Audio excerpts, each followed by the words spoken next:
Well, friends, very good morning, all of you. Welcome to Success Mantra by Jay Malik. I am JP Malik before you. Today, I will discuss a very important chapter. देखिए, आपने home loan पर काफ़ी video देखे होंगे, लेकिन अगर इस video के बारे में आपको पता नहीं है इसमें हम क्या दिखाने जा रहे हैं, तो पिछले वीडियो की इतनी ज़्यादा अहमियत नहीं है जितनी इसकी है। इसमें हमने बताया है कि हिडन चार्जेस क्या होते हैं, क्योंकि जब भी कोई व्यक्ति होम लोन के लिए बैंक या लेंडर के पास जाता है तो वो सिर्फ रेट ऑफ इंटरेस्ट की बात करता है। रेट ऑफ इंटरेस्ट कि किस बैंक में कौन सा रेट ऑफ इंटरेस्ट है, इस पर ध्यान दिया जाता है। तो कोई बैंक इसको फिक्स करता है 6.90, कोई 7% और कोई 7.110%। आजकल इस तरह के 3-4 रेट्स चले हुए हैं जो कि बैंक्स आपको डिस्प्ले करता है कि ये रेट्स हमारे हैं और हमारे बैंक में आइए। क्योंकि कई बार क्या होता है, रेट ऑफ इंटरेस्ट कम होता है, किसी एक बैंकर का या लेंडर कम दिखा सकता है, लेकिन उसके हिडन चार्जेस अगर ज़्यादा हैं तो वहाँ से हमें बैंक लोन, होम लोन लेके क्या फ़ायदा है? कोई फ़ायदा नहीं। इसलिए आपको क्या चाहिए, रेट ऑफ इंटरेस्ट के साथ साथ हिडन चार्जेस के बारे में ज़रूर पता कर लेना चाहिए कि कौन कौन से ये हिडन चार्जेस हैं और ये किस सिचुएशन में ये लगाए जाते हैं। तो मैं आज इस वीडियो के माध्यम से आपको होम लोन में हिडन चार्जेस कौन कौन से हैं जिनको आम कस्टमर को पता नहीं होता है, तो उनके बारे में बताऊंगा। क्योंकि देखिए, इससे हमें कैसे हिडन चार्जेस ये होते हैं, पहले इसकी जानकारी, और फिर उनसे कहाँ तक उनसे हम सेविंग कर सकते हैं, उनको बचाया जा सकता है, ये इस वीडियो में आपको clearly I am going to tell you. तो please take care of these things. तो इसके लिए सबसे पहले क्या है, आपको होमवर्क करना पड़ेगा। You will have to approach 6 to 7 banks, 6-7 banks में आपने विजिट करना होगा, और वहां पर ये आप एक इसका फोटो कॉपी आप बना सकते हैं, जेरोक्स कॉपी लेके, क्योंकि ये 16 पॉइंट्स हैं जिन पर आप जब भी किसी बैंक के पास जाएं तो इन पर आप चर्चा कर सकते हैं। तो और कैसे इनको फिर इन हिडन चार्जेस को कैसे बचाया जा सकता है जागरूकता के माध्यम से, और कहाँ तक बचाया जा सकता है। मेरे ख्याल से 80% to 90% तक हिडन चार्जेस की सेविंग हम कर सकते हैं, क्योंकि जब हमें सिर्फ रेट ऑफ इंटरेस्ट का पता होता है, बाकी चीज़ का पता नहीं होता, तो ऑल ऑफ ए सडन जब कोई चार्जेस लगते हैं तो हम मेंटली डिस्टर्ब हो जाते हैं और हमारा बजट भी गड़बड़ा सकता है। तो हम इनका पेमेंट कैसे कराएं, इसके लिए आपको होमवर्क करना पड़ेगा। मैं एक एक पॉइंट आपको डिस्कस करूंगा और उससे बचने के उपाय बताऊंगा।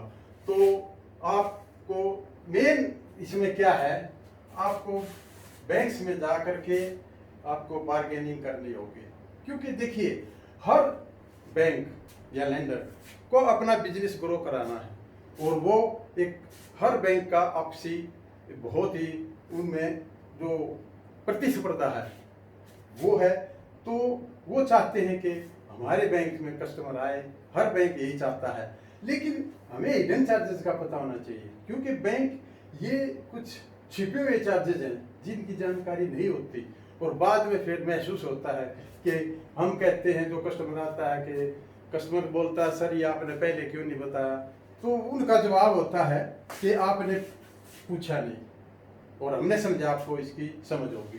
तो आइए एक एक करके करते हैं। देखिए, जब भी इसमें हमने 2 हेड्स में इसको डिवाइड किया है, मेजर चार्जेस और एडिशनल चार्जेस। ये जितने भी एडिशनल चार्जेस हैं 8 टाइप्स के, ये ज़्यादा नहीं है, ये कुल मिला के सारे भी लगे तो 4-5 हज़ार हैं, लेकिन इधर जो मेजर चार्जेस हैं ये बहुत ज़्यादा है। तो इन पर विशेष ध्यान देना है और इनको कैसे इनसे बचाव किया जाए ये देखना। देखिए, जब भी बैंक में कोई कस्टमर आएगा, सबसे पहले सिबिल रिपोर्ट चार्जेस लगती, सिबिल रिपोर्ट निकलेगी और उसके बैंक चार्जेस लेता है। और सिबिल अगर कंज्यूमर कैटेगरी में है, कॉमर्शियल नहीं है, तो हर जिस अगर उसमें पार्टी 2 व्यक्ति हैं तो ₹100 पर क्रेडिट इंफॉर्मेशन जो उसकी निकलती है पर रिपोर्ट के हिसाब से उसकी ये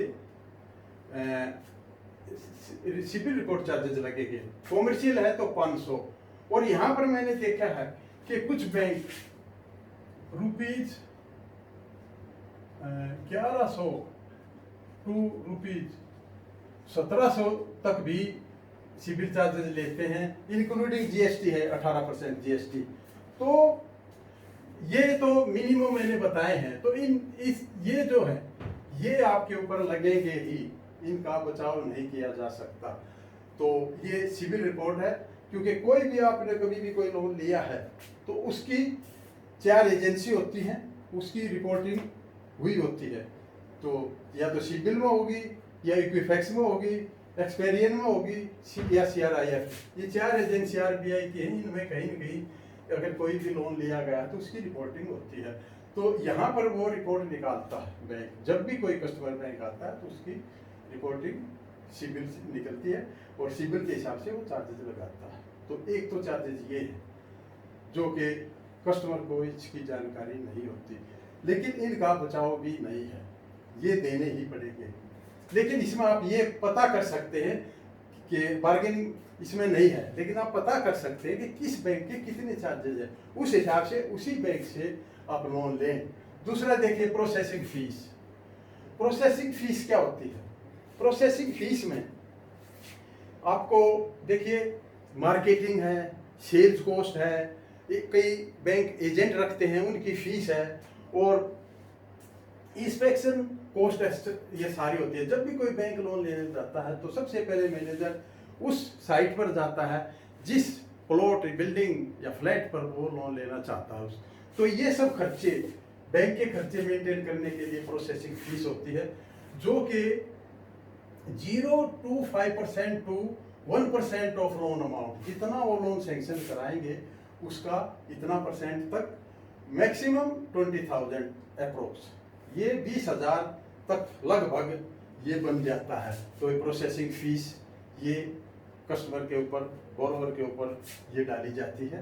तो इसकी जानकारी होनी चाहिए। तो जब भी आप बैंक जाएं सबसे पहले क्या पता करें कि एक होता है फेस्टिवल बोनेंजा, फेस्टिवल बोनेंजा, त्योहार उपहार। ये क्या होता है? बैंक कंपटीशन को फेस करने के लिए कभी कभी बीच में फेस्टिवल बोनेंजा, मेनली दीपावली के आसपास फेस्टिवल बोनेंजा वो डिक्लेयर करते हैं। तो जब भी आप जाएं तो इसका पता करें, उनसे पूछें कि सर आपका फेस्टिवल बोनेंजा चल रहा है या नियर फ्यूचर में आने वाला है, क्योंकि अगर ये है तो ये सारे खर्चे नहीं देने पड़ते। आपके यहाँ पर 20,000 रुपीज का बचाव किया जा सकता है अगर वहाँ पर फेस्टिवल बोनेंजा है। तो देखिए क्या होता है, हो सकता है आपको फेस्टिवल बोनेंजा जब आपने कोई मकान या प्लाट या फ्लैट खरीदना और फेस्टिवल बोनेंजा नहीं है, लेकिन आपने कम से कम 3 महीने का सेल एग्रीमेंट तो दिया होगा, तो उसमें एडजस्टमेंट कर लीजिए। 6-7 दिन आप सिर्फ बैंक में विजिट कीजिए, डिफरेंट बैंक्स में विजिट कीजिए और पता करिए कि फेस्टिवल बोनेंजा है या आने वाला है। मेनली ये दीपावली के आसपास होता है, 3 महीने, 4, 5, 6 महीने तक भी चल जाता है। तो यहाँ पर आप लोन लेंगे तो आपका प्रोसेसिंग फीस टोटली बचेगा, यहाँ लगता नहीं है फेस्टिवल बोनेंजा के दौरान अगर आप होम लोन लेंगे तो। और इसमें एक चीज और है, ये डॉक्यूमेंट चार्जेस जैसे PNB के 1350 रुपये हैं, तो ये भी फेस्टिवल बोनेंजा में नहीं लिए जाएंगे, ये भी आपका बचेगा। तो ये फेस्टिवल बोनेंजा का पता अवश्य कीजिए। अगर ये है तो no processing fees, processing fees नहीं लगेगी।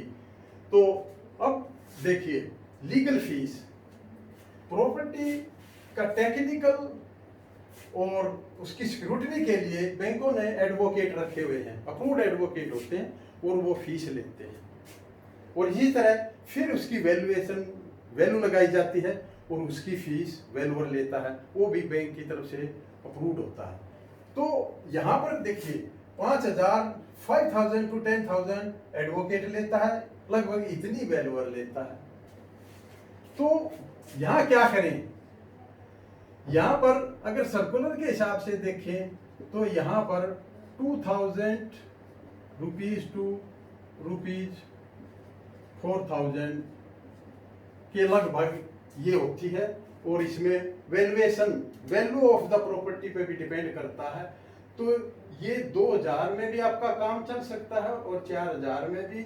और लेकिन यहाँ पर ये लोग आपसे 5 और 10 के बीच में अपने हिसाब से ये डिमांड करेंगे। लेकिन आपको पता ये होना चाहिए कि आप बैंक मैनेजर से मिलें और उनसे पूछें कि सर्कुलर क्या कहता है, क्योंकि इनको जो फीस दी जाती है वो बैंक सर्कुलर मुताबिक दी जाती है। तो सर्कुलर से थोड़ा बहुत ज़्यादा हो जाए कोई बात नहीं, लेकिन सर्कुलर अगर 2,000 के केस लेने हैं एडवोकेट ने या वैल्यूअर ने, और वो आपसे 8,000, 8 और 10,000 और 5,000 लेता है, तो यहाँ पर बार्गेनिंग कीजिए, या मैनेजर को आप पूछ सकते हैं कि सर ये आप करा दीजिए और सर्कुलर के हिसाब से मेरे अकाउंट से ये पैसा काट लीजिए। तो यहाँ पर भी आपको बचाया जा सकता है। अब देखिए चौथा क्या है, डॉक्यूमेंट चार्जेज। वो मैंने बता दिया कि अगर फेस्टिवल बोनस है तो वो फीस एग्जेम्प्ट होती है। और एक होता memorandum of deposit of title deed charges. ये सब स्टेट में नहीं है, कुछ स्टेट में है, सब स्टेट में ही है। नहीं तो क्या होता है कि इक्विटेबल मॉर्गेज होता है और जिस बैंक ब्रांच जो नोटिफाइड एरिया में है उस ब्रांच में आप इसका मॉर्गेज दर्ज करा सकते हैं। लेकिन कुछ एक स्टेट में इसका एग्जीक्यूशन भी होता है, रजिस्ट्रेशन भी होता है, वहां पर फीस लगती है, अच्छी खासा फीस लगती है, 0.1% to 0.2% of loan only in some state. कुछ स्टेट की मैं बात बता रहा हूँ।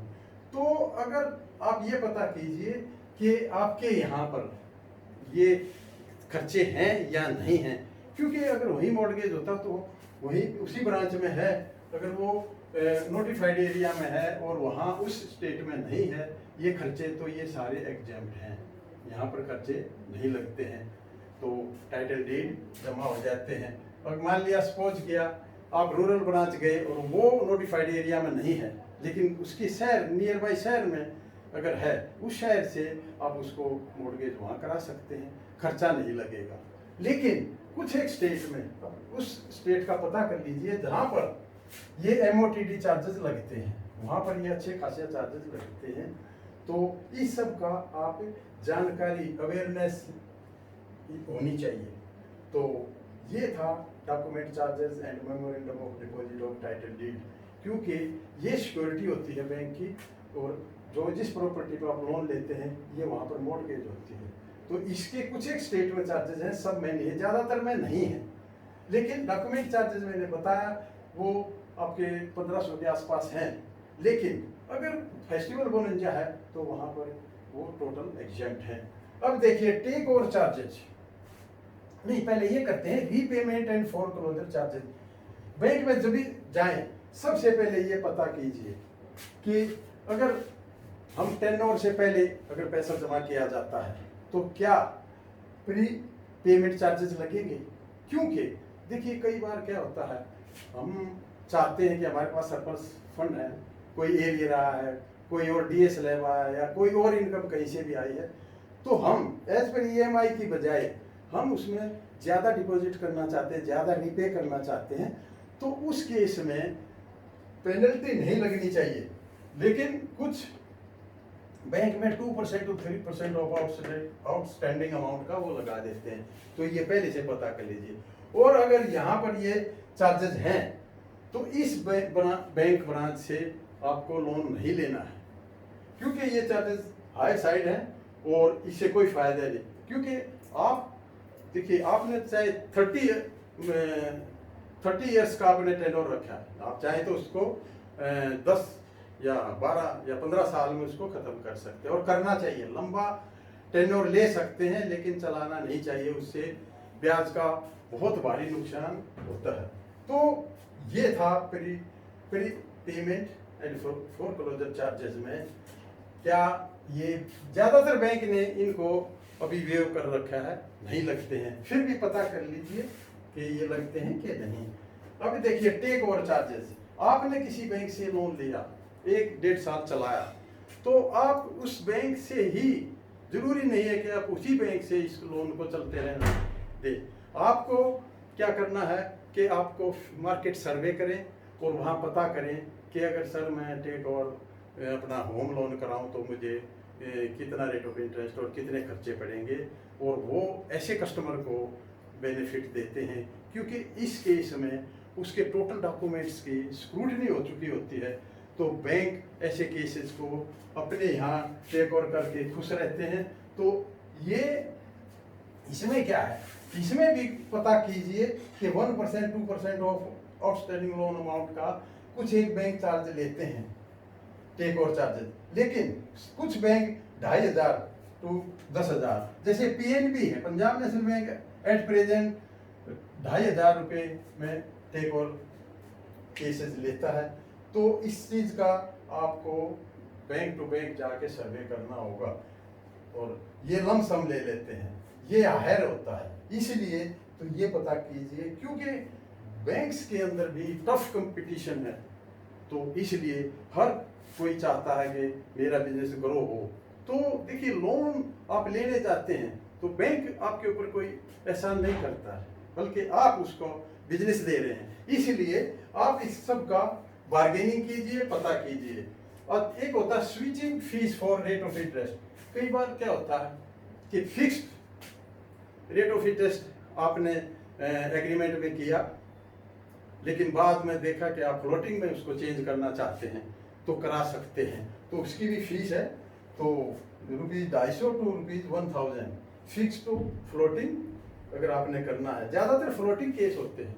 और एक चीज़ और है कि कई बार रेट ऑफ फ्लोटिंग रेट है, लेकिन रेट ऑफ इंटरेस्ट बढ़ गया तो बैंक बढ़ा देता है, लेकिन घटाने के टाइम पे कई बार बैंक उस रेट को रिड्यूस नहीं करता। तो अपना ये रेट ऑफ इंटरेस्ट भी चेक करते रहना चाहिए। अब ये देखिए, take a term insurance plan. Insurance यहाँ पर 2 चीज का है। एक तो प्रॉपर्टी का इंश्योरेंस है जो कि मैंडेटरी है, वो कराना पड़ता है, 10 साल का। ज़्यादातर लोग इसको लेते हैं, कोई प्लान ले लीजिए क्योंकि मैंडेटरी है, लेना होगा। इसका इतना बड़ा फायदा है नहीं, लेकिन ये इंश्योरेंस कराना पड़ता है, बैंक की मजबूरी है और आपके भी। लेकिन एक पार्टी इंश्योरेंस होता है, ये मैंडेटरी नहीं है। तो कई एजेंसी हैं जो पार्टी को इंश्योरेंस इस प्लान आपको देती हैं, और वो कब लेना चाहिए। देखिए अगर आप चाहते हैं कि मैं शॉर्ट पीरियड में इस लोन को मैंने फिनिश करना है तो ये प्लान बेशक ना लें, लेकिन अगर आपने इसको लंबे समय तक चलाना है, क्योंकि आपके इतने सोर्स नहीं हैं, आपको लगता नहीं है कि मैं इसको जल्दी से इस लोन को रिकवरी इसकी कर पाऊंगा, तो आप प्लान को ले सकते हैं। इसमें क्या फ़ायदा होगा, इसमें ये फ़ायदा है कि अगर कोई मिस हैपनिंग होती है, किसी बोरोर में किसी की डेथ हो जाती है, तो उस केस में इंश्योरेंस कंपनी बैंक को पे करेगी। तो यहाँ पर भी आपने जुडिशियल आपने डिसीजन लेना है। अब देखिए ये थे मेजर चार्जेस, अब कुछ हैं एडिशनल चार्जेस। ये चार्जेस भी लगते हैं और इनको बचाया भी जा सकता है। तो आइए कैसे इनको हम बचा सकते हैं। देखिए पहला है लेट पेमेंट चार्जेस। अगर आपने लेट पेमेंट कर की तो पेनल्टी लगेगी अप टू 2%, और ये लमसम ₹500 टू ₹1,000 वेरी करेगी बैंक टू बैंक, अलग अलग बैंक में अलग अलग ये पेनल्टी लगती है। तो कोशिश कीजिए कि आपका लेट पेमेंट चार्जेस ना लगे, आप रेगुलर पेमेंट कीजिए ताकि ये चार्जेस आपके बचाए जा सके। कभी कभी cheque bounce ECS returning charges लग जाता है, चेक बाउंस हो जाता है किसी कारण से, तो वहाँ पर भी ₹250 ₹500 पर चेक आप पर चार्जेस लगते हैं। इसलिए इसको भी अवॉइड कीजिए, क्योंकि अगर ये चार्जेस लगते हैं इससे आपकी क्रेडिबिलिटी भी खराब होती है और आप पर इनका भार भी पड़ता है, क्योंकि ये पर चेक है। तो चेक बाउंस नहीं होना चाहिए। आप ऐसे हिसाब से चेक काटिए ताकि चेक बाउंस ना हो। टेन्योर चेंज चार्जेस, कई बार क्या होता sorry, tenure change short tenure to long tenure and vice versa, long tenure to short to long. ये कई बार क्या होता है कि हमें लगता है कि हम इसको लॉन्ग टेन्योर को शॉर्ट टेन्योर में चेंज कराएं, तो उसमें lump sum ₹500 to ₹100 bank to bank vary करेगा, ये चार्जेस लगते हैं। और मेरा मानना ये है कि कभी भी ये नहीं कराना चाहिए, क्योंकि जब आपने यहाँ पता किया कि प्री पेमेंट चार्जेस नहीं हैं, तो आप अपनी मर्जी से उसमें ज़्यादा जमा कर सकते हैं और उसमें ब्याज बचाया जा सकता है।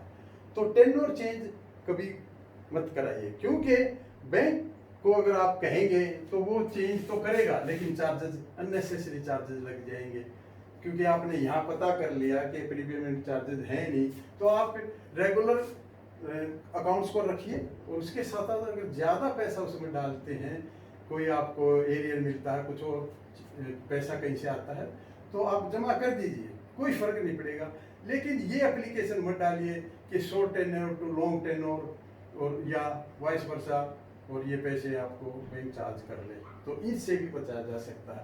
अब repayment mode swap charges, payment by cheque to online mode, आपने पेमेंट का जो मोड वो चेंज करना चाहते हैं, तो वहाँ पर भी 250 to 500 रुपये आपके ऊपर लग जाएंगे।